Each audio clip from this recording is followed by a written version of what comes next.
In this video, we are going to use C++ to calculate the mean and to determine the median in a given list of numbers. Generally, we have 4 steps. First, input a list of numbers. Second, calculate the mean. Third, determine the median. And finally, output the mean and the median. So I'm going to explain these steps detailedly. First, let's see how to input a list of numbers. Here in the main function, we first ask the user to input the number of numbers in the list. Here I've also included some corner cases. You can see here, if a user inputs a float number, we can actually round it down to the largest integer that is not greater than that number. And also here, if a user inputs a number less than 1, or a user inputs a string, we can output an arrow and end the program. We can also test it in the terminal.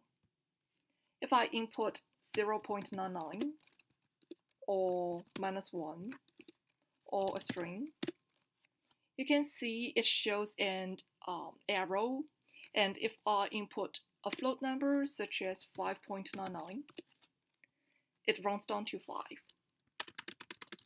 Okay, so next, we have a function to read a list of numbers. So here, read number function, I use a vector to contain these numbers, which named the number list. And also here, since I know how many numbers there are in the list, I use a for loop here to input numbers and also push back to the vector.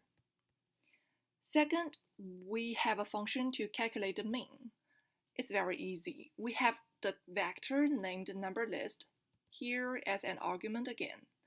And we use a for loop here to get the sum of the list of numbers. And then we know the sum divided by the size of number list is the mean. Okay, so third, we are going to determine the median. So first we sort the vector. And now we know if there are even number of numbers, the median is the mean of the middle pair of numbers. So here we add them together and divide them by 2. Otherwise, if there are odd number of numbers, the median is just the middle number of the list. Okay, so in the main function, you can see here we use the read number function to get a list of numbers. And then we use calculate mean and determine median to get the mean and median. And here in the last step, we directly output the mean and the median. We can also compile and run the program in the terminal. So here, if I have 5 numbers, so here's the result. And if I have 4 numbers, and this is the result. So that's it for this video.